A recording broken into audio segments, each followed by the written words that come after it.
Zidane pose le ballon. Le temps s'arrête à Berlin. Face à lui, Gianluigi Buffon. Une finale de Coupe du Monde. Un dernier geste. Pour l'éternité, Zinedine s'élance. Et là... Quand on dit Zinedine Zidane, vous voyez quoi? Un homme calme, presque silencieux, un regard qui fuit les caméras, un sourire discret. Un homme dont on retient les gestes, le genre d'homme que le silence habille mieux que n'importe quel discours.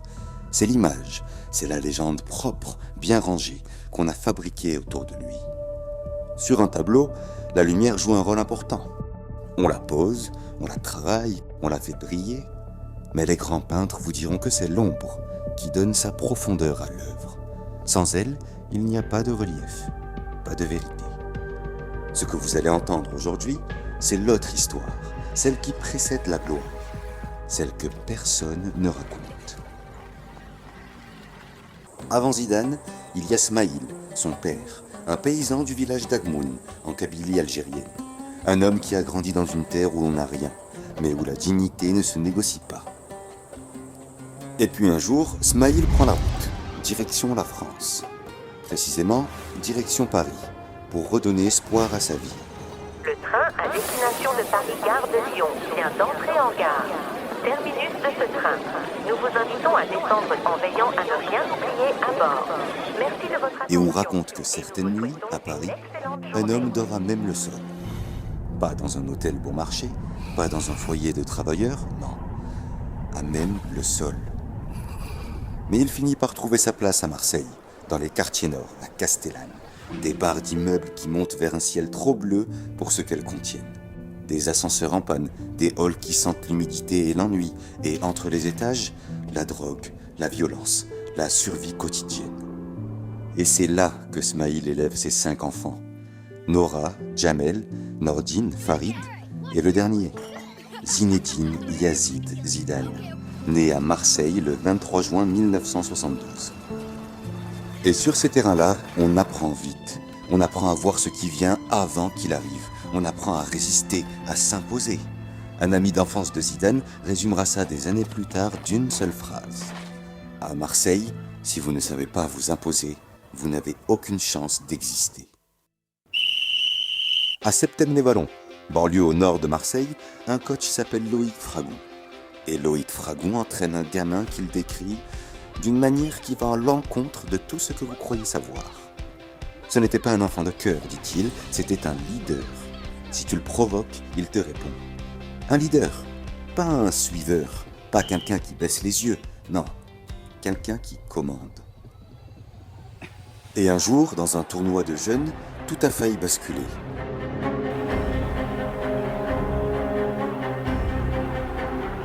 Zidane éblouit tout le monde et même les représentants de l'Olympique lyonnais sont là. Ils voient quelque chose dans ce milieu de terrain maigre, aux genoux rentrés, qui joue la tête haute. Ils s'approchent alors de son coach avant la finale. Ils veulent savoir qui c'est. L'OL est intéressé, très intéressé. L'histoire s'écrivait toute seule. Il suffisait de ne rien faire, de jouer, de laisser venir. Mais Yazid n'a jamais su faire ça.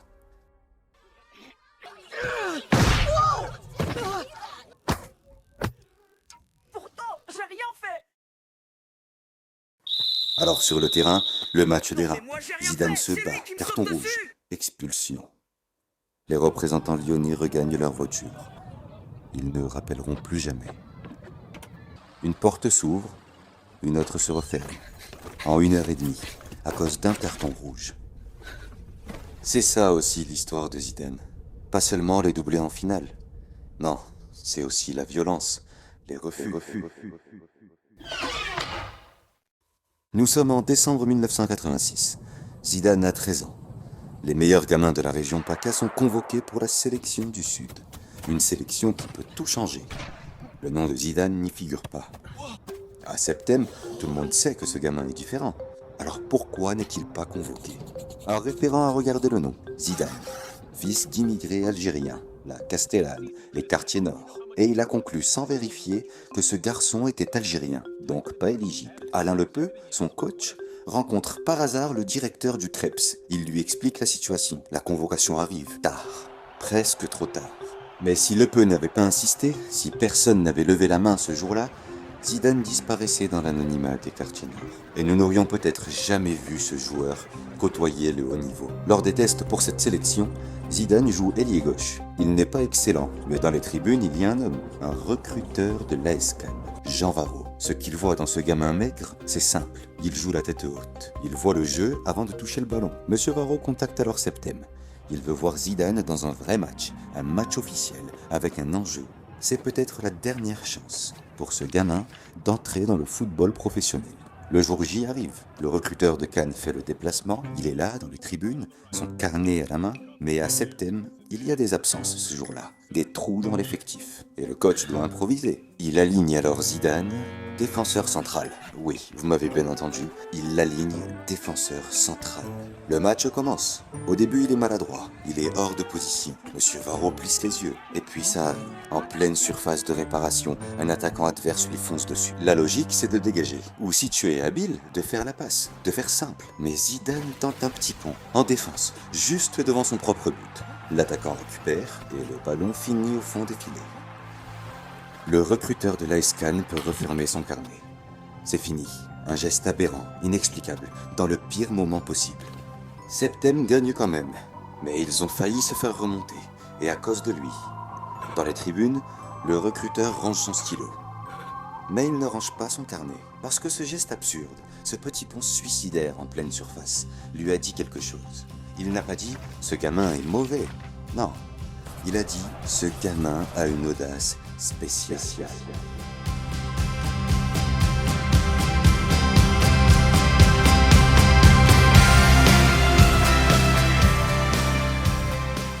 Zidane signe alors à l'AS Cannes. Il a 15 ans. Il prend le train pour Cannes, il laisse la Castellane, ses frères et ses sœurs, il laisse sa mère, son père, cet homme qui a tout donné pour que ses enfants aient quelque chose. On lui a trouvé une famille d'accueil. Il vivra chez eux, dormira dans leur maison, mangera à leur table, et cette famille l'accueille comme son propre fils. C'est encore chaud, regarde. Bon appétit, regarde, j'ai cuisiné pour tout le monde. On n'attendait que toi pour le repas. Super bon, n'est-ce pas? Tu sais, tu es à la maison maintenant. Merci Allez, viens, pour mon l'accueil. garçon, tu es la bienvenue. Mais la nuit, dans une chambre qui n'est pas la sienne, dans une ville qui n'est pas la sienne, la maman d'accueil confie qu'il appelait sa famille tous les jours. Et que parfois, il pleurait en cachette dans sa chambre. Le gamin dur de la Castellane, le leader que ses coachs et ses amis décrivaient, celui qui ne se laisse pas faire. Il a 15 ans et il pleure en cachette, parce que souvent, les plus forts sont les plus sensibles. Ce qui va l'aider à tenir, entre autres choses, c'est une rencontre. Un jour de neige à Cannes. La neige à Cannes, ça n'existe presque pas. Et ce jour-là, il a 17 ans. Il rencontre une certaine Véronique, celle qui deviendra sa femme des années plus tard.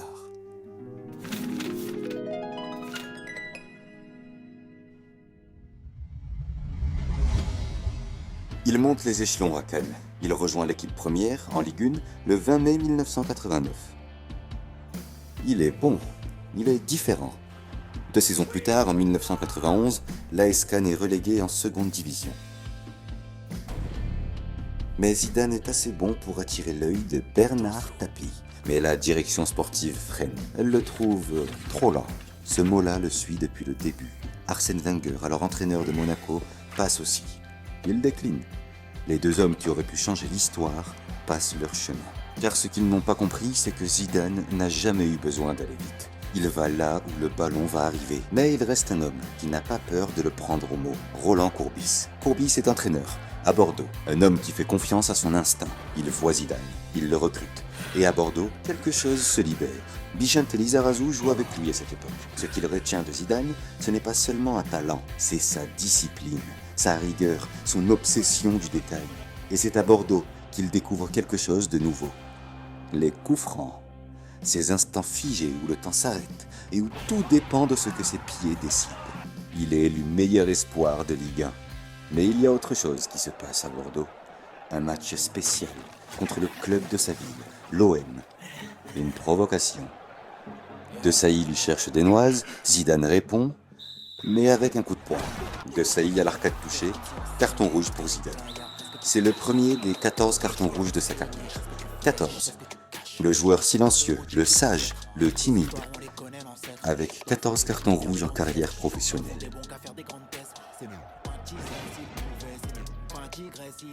En 1996, la Juventus de Turin le recrute, le club le plus titré d'Italie, l'élite absolue. Et là, Zidane n'est plus un espoir.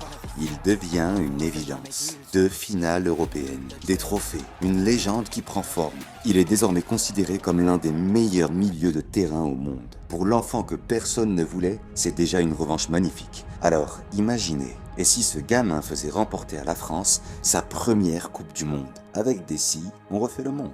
Sauf que là, son histoire la plus grande s'écrit à Paris, un soir de juillet 1998. France-Brésil, finale de la Coupe du Monde. Les télés du monde entier sont allumées. Ce soir, c'est finale de Coupe du Monde. La France affronte le Grand Brésil. Au rendez-vous à Ronaldo, Rivaldo ou encore Roberto Carlos. Ce match s'annonce incroyable. Corner tiré par Emmanuel Petit. Zinedine Zidane est au premier poteau. Au duel avec le défenseur brésilien. Il s'envole dans les airs. Mais non, Zinedine, la tête et le but. Quel but de Zinedine Zidane. Quel but incroyable du jeune de la deuxième corner, cette fois-ci tiré par Djorkaeff. Visons le point de pénalty. Zinedine Zidane au duel encore une fois. Zinedine... Et sur la pelouse du Stade de France, un enfant des quartiers nord s'élève 2 fois dans les airs. 2 têtes. 2 buts, 2 coups de poing envoyés à tous ceux qui ont voulu l'arrêter. La France est championne du monde. Cette nuit-là, sa silhouette est projetée sur l'Arc de Triomphe. Des centaines de milliers de personnes hurlent son nom sur les Champs-Élysées. L'enfant qu'on a failli ne jamais voir illumine Paris, illumine la France et remporte le Ballon d'Or la même année.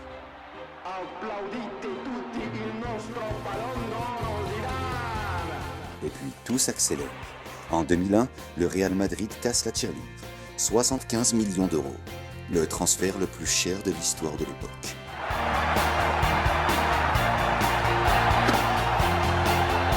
Et en 2002, en finale de Ligue des Champions, il se produit quelque chose. Un centre de Roberto Carlos, le ballon arrive à gauche, à hauteur de poitrine, légèrement devant lui. Il n'a qu'une fraction de seconde et il frappe en volée. Du pied gauche. Le ballon part se loger en lucarne.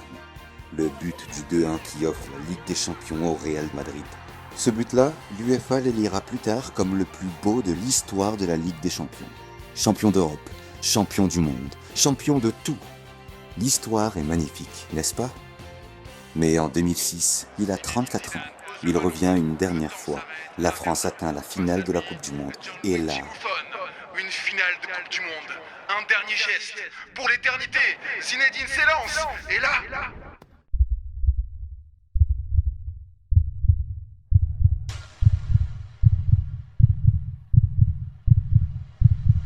Panenka, le geste le plus fou dans le moment le plus grand. Bien sûr, c'est Zidane, donc elle rentre. Il allait partir comme ça, en beauté, en roi. Le conte parfait. La fin que tout le monde attendait. Mais Zinedine reste Yazid. Materazzi dit quelque chose. On ne saura jamais exactement quoi. Et ce gamin de la Castellane, celui qui n'a jamais su se laisser faire, répond. Mais pas avec les pieds.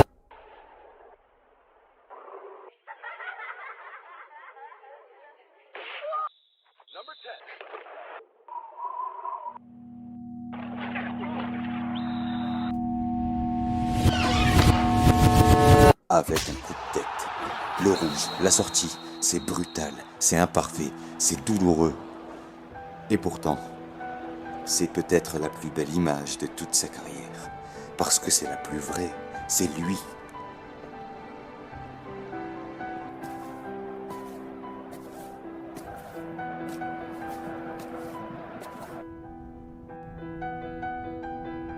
La Castellane existe encore, les tours sont toujours là.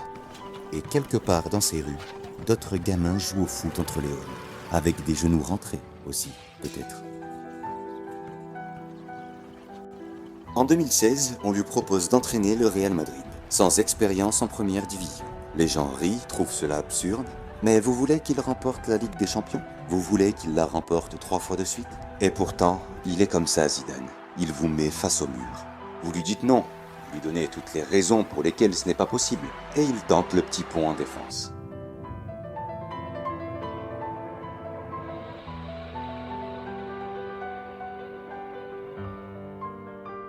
Les plus belles histoires ne finissent pas toujours bien. elles finissent vraies. Yazid Zidane, enfant de la Castellane, il a tout gagné, il a tout perdu. Mais il s'est relevé et il a recommencé.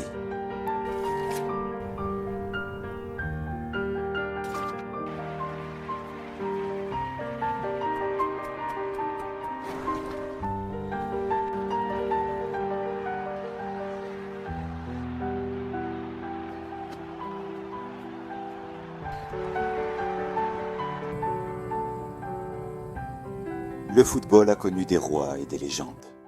Mais peu de joueurs ont su écrire de la poésie avec un ballon, comme l'a fait Zinedine Zidane.